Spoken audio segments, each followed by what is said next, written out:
London, December 1987. Michael Caine walked through the sterile corridors of the Royal Hospital, Chelsea, his footsteps echoing softly against the polished floors as he made his way to the veterans' ward for what had become his monthly tradition of visiting wounded and aging servicemen. At 54, Michael had established these visits as a way of giving back to the military community that had shaped so much of his own understanding of duty, honor, and sacrifice. But on this cold December morning, he had no idea that he was about to encounter a dying World War II veteran whose final story would reveal a secret about Michael's own father that would not only bring him to tears, but transform his understanding of the man who had raised him and the legacy he had unknowingly inherited. The Royal Hospital, Chelsea had been home to British military veterans since 1692, but the modern medical wing where Michael was heading housed men who had served in conflicts spanning from World War II through the Falklands. These were soldiers who had given their youth, their health, and often their peace of mind in service to their country, and many now faced their final years with combinations of war wounds, age-related illnesses, and memories that could be both treasured and haunting. Michael had begun these visits in 1985, after his own brief military service during the Korean War had given him deep respect for the sacrifices made by career soldiers. Unlike many celebrity hospital visits that were arranged for publicity, Michael's trips to the Royal Hospital were private affairs with no press coverage or photographers. He simply spent time with the residents, listening to their stories, sharing memories of his own service, and treating them with the dignity and respect that their service had earned. "Mr. Caine," said Nurse Patricia Williams as she met him at the entrance to the veterans' ward, "we have someone special I'd like you to meet today. His name is Colonel James Whitfield, aged 91. He's been asking specifically to meet you." Michael was intrigued.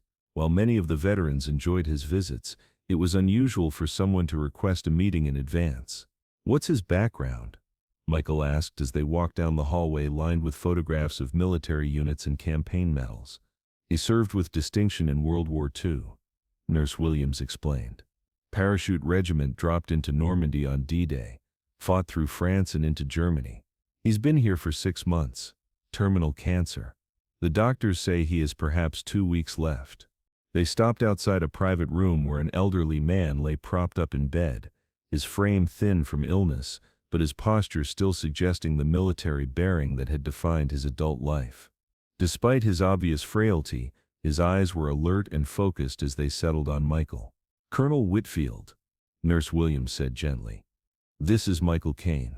The old soldier's face brightened immediately. "Mr. Caine," he said, his voice weak but clear, "thank you for coming. I know this might seem odd, but I've been hoping to meet you for many years." Michael approached the bedside and sat in the chair that had been placed there for visitors. "It's my honor, Colonel. Nurse Williams tells me you wanted to speak with me specifically." Colonel Whitfield nodded slowly. "I have a story to tell you, Mr. Caine, a story about something that happened during the war, something I've never forgotten, and something I think you should know before I—" He paused, the implication clear. "I'm listening," Michael said gently. The old soldier took a careful breath and began to speak, his voice growing stronger as the memories came back to him with vivid clarity. "It was November 1944. We'd been fighting through France since D-Day, and my regiment was dug in near a small village called Beaumont, about 30 kilometers east of Paris. We'd been in combat for months, losing men every day, and morale was, well, it was as low as I'd ever seen it." Colonel Whitfield's eyes became distant as he recalled those dark days. "The weather was terrible. Constant rain, mud everywhere, cold that went right through you. We'd been promised relief that never came, supplies that never arrived. The men were exhausted, homesick, and scared. Some of the younger soldiers were talking about just walking away, desertion. Officers were struggling to keep units together." Michael listened intently, understanding the gravity of what the colonel was describing. Then on November 15th, something extraordinary happened. A small truck arrived at our position, and out stepped a man in civilian clothes, well-dressed, clean, obviously not military. He introduced himself to our commanding officer as an actor from London who had volunteered to come to the front lines to perform for the troops. The colonel paused, a slight smile crossing his weathered features. "Now, you have to understand, Mr. Caine. We were skeptical. Here we were, exhausted soldiers who'd been fighting for months, and some actor from London thought he was going to cheer us up with a performance. Most of the men were ready to ignore him entirely. Michael found himself drawn into the story, curious about where it was leading.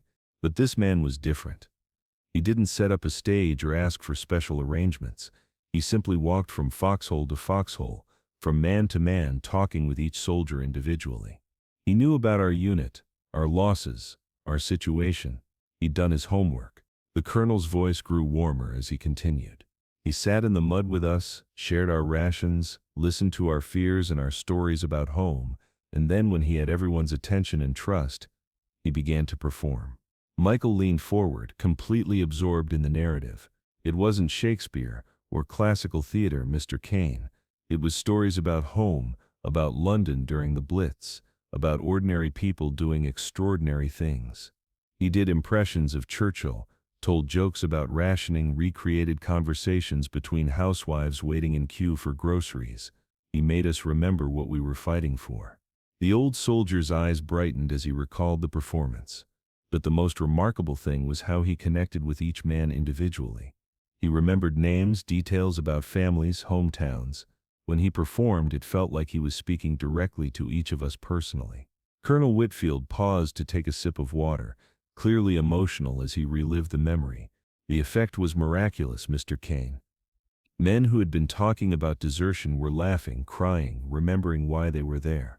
Soldiers who hadn't spoken to each other in weeks were sharing stories and supporting one another. In one evening, this actor had restored our unit's spirit and determination. Michael was deeply moved by the story, but still puzzled about why Colonel Whitfield had specifically wanted to tell it to him. But the most extraordinary part came at the end of the evening. The colonel continued. This actor, this man who had risked his life to come to the front lines to support soldiers he'd never met. He gathered us all together and made a speech that I've never forgotten. The old soldier's voice became even more emotional. He said, "Gentlemen, I have a young son back in London. He's just a boy now, but someday he'll be a man, and I want him to grow up in a world that you men are creating with your courage and sacrifice. I want him to be proud of the men who fought for his freedom, and I want him to understand that every one of you is a hero, whether you feel like one or not." Michael felt something stirring in his chest, a sense of recognition that he couldn't quite place. He continued, "My son will never know your names and you'll never know his, but your courage is making his future possible, and his future is giving meaning to your sacrifice. You're not just fighting for king and country, you're fighting for all the sons and daughters who will grow up free because of what you're doing here." Colonel Whitfield's voice was barely above a whisper now, tears visible in his eyes. Then he said something that has stayed with me for 43 years. "I pray that my son grows up to be worthy of the sacrifice you men are making.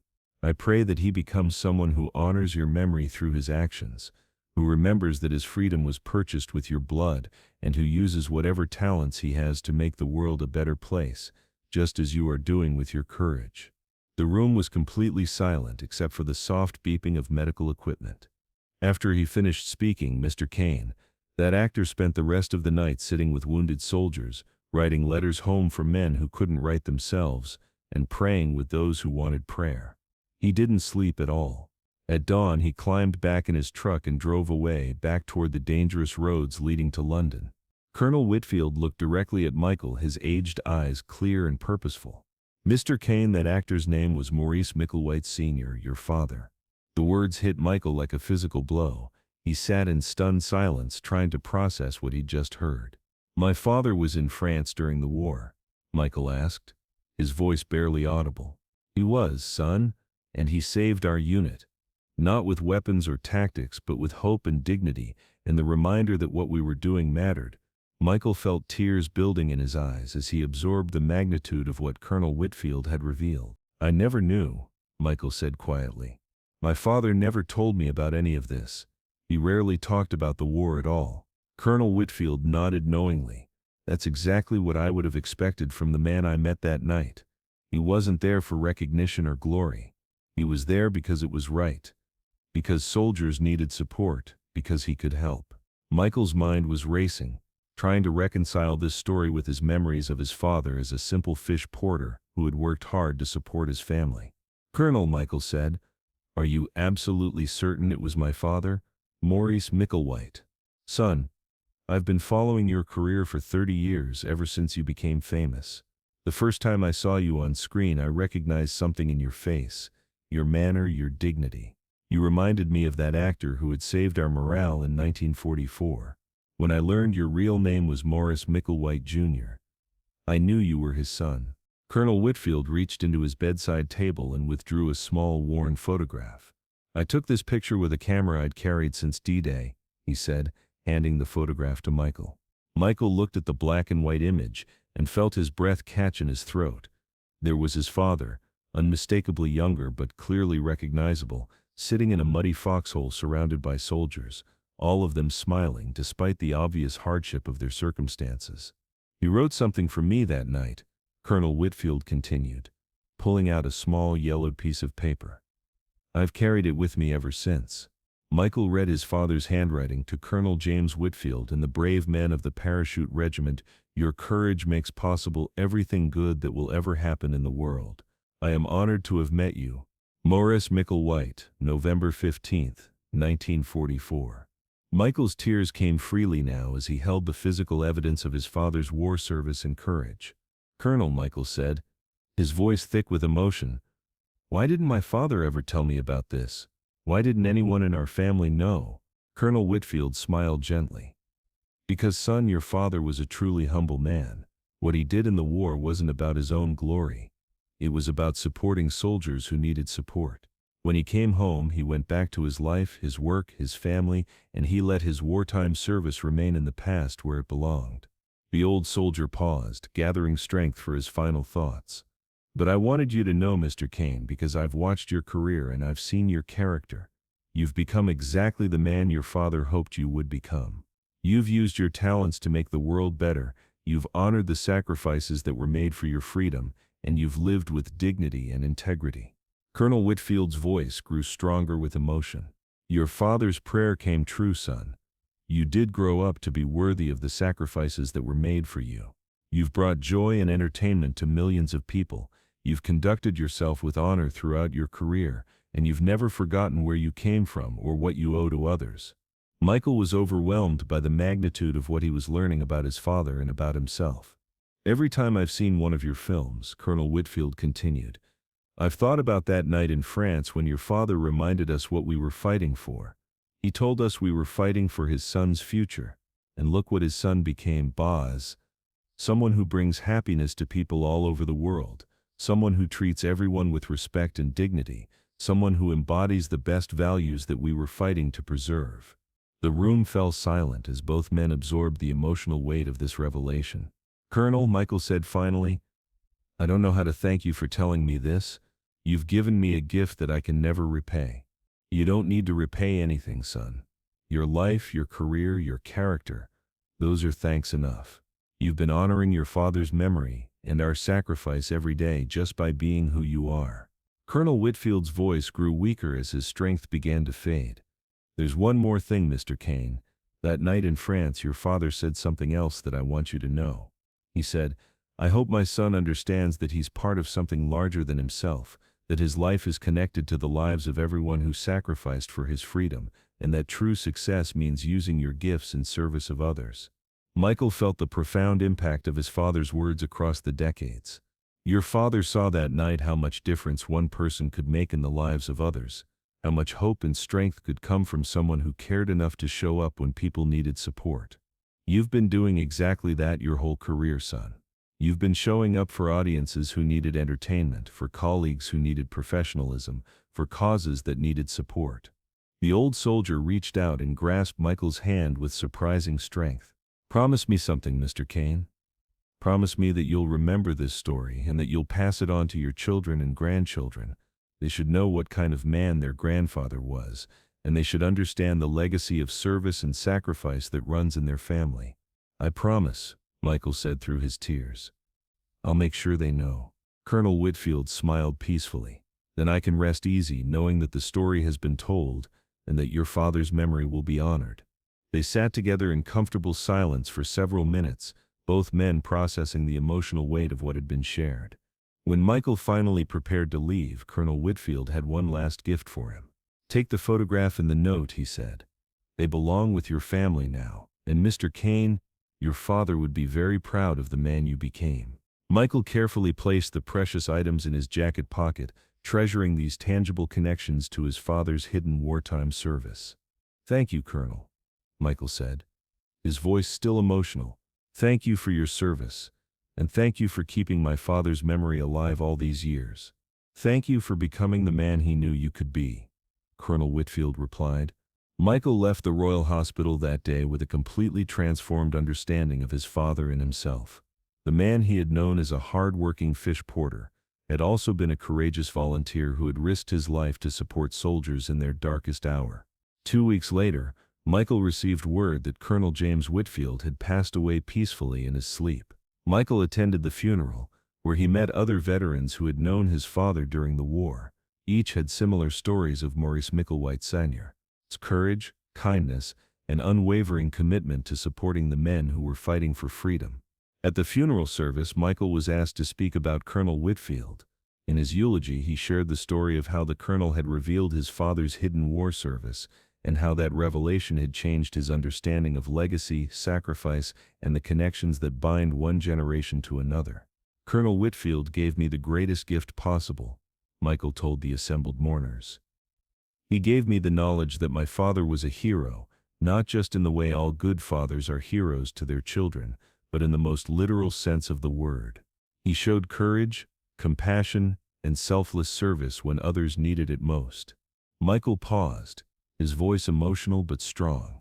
"But more than that, the colonel helped me understand that we are all connected to the sacrifices made by previous generations, and that we honor those sacrifices by using our own gifts and opportunities to serve others." The photograph and note from Colonel Whitfield became treasured family heirlooms, passed down to Michael's children and grandchildren, along with the story of their grandfather's hidden war service. Years later, when Michael was knighted by Queen Elizabeth II for his services to drama, he wore his father's wartime photograph in his jacket pocket during the ceremony. In his acceptance remarks, he spoke about the importance of remembering that individual success is always built on the sacrifices made by others. "I learned late in life that my father was a war hero," Michael said, "not because he carried a weapon, but because he carried hope to men who desperately needed it.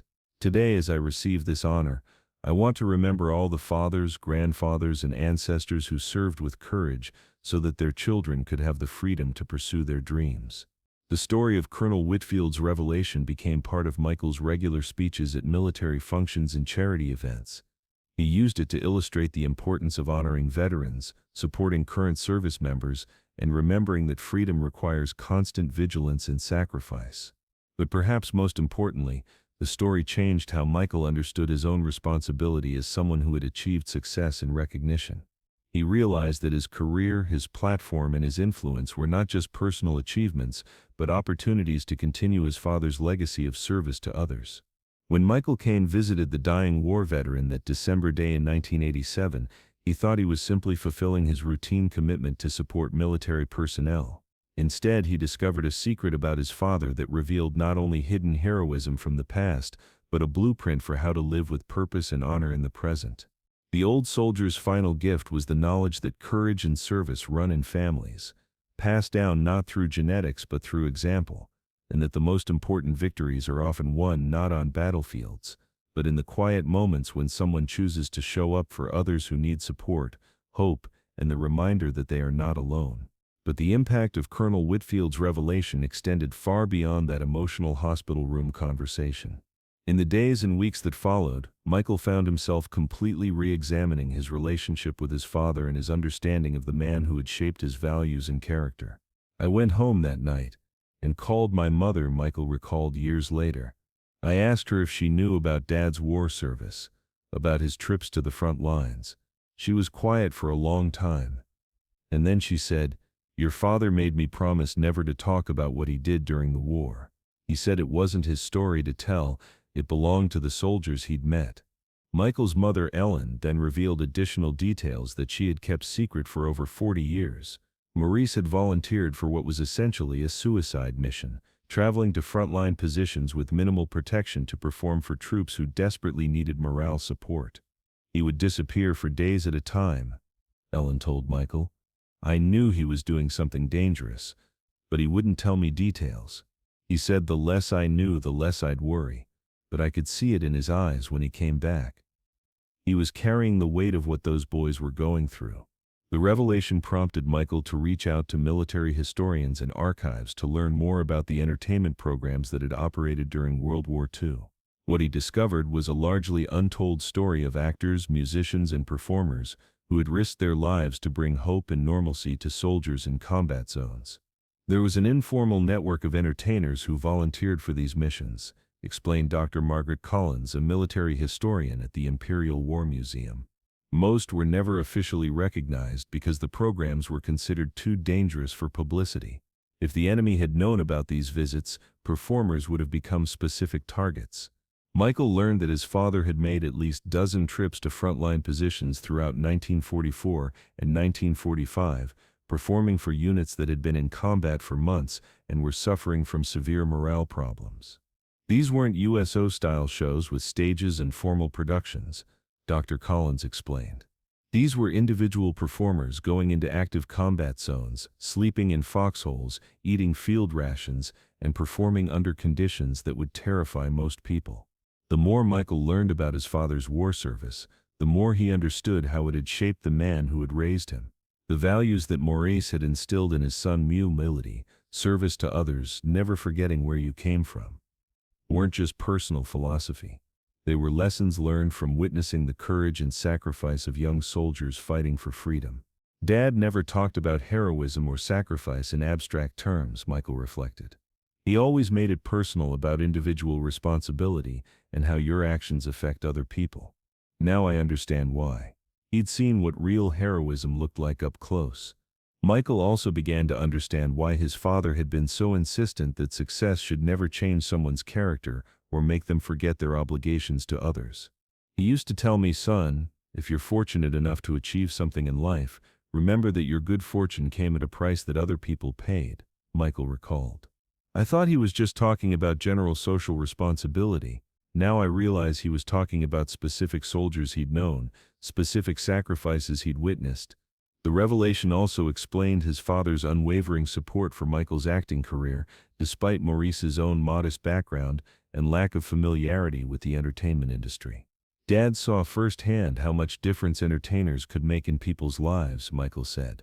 He understood that bringing joy and distraction to others wasn't frivolous. It was essential. When I became an actor, he wasn't just proud of my success. He was proud that I was carrying on a tradition of using performance to help people.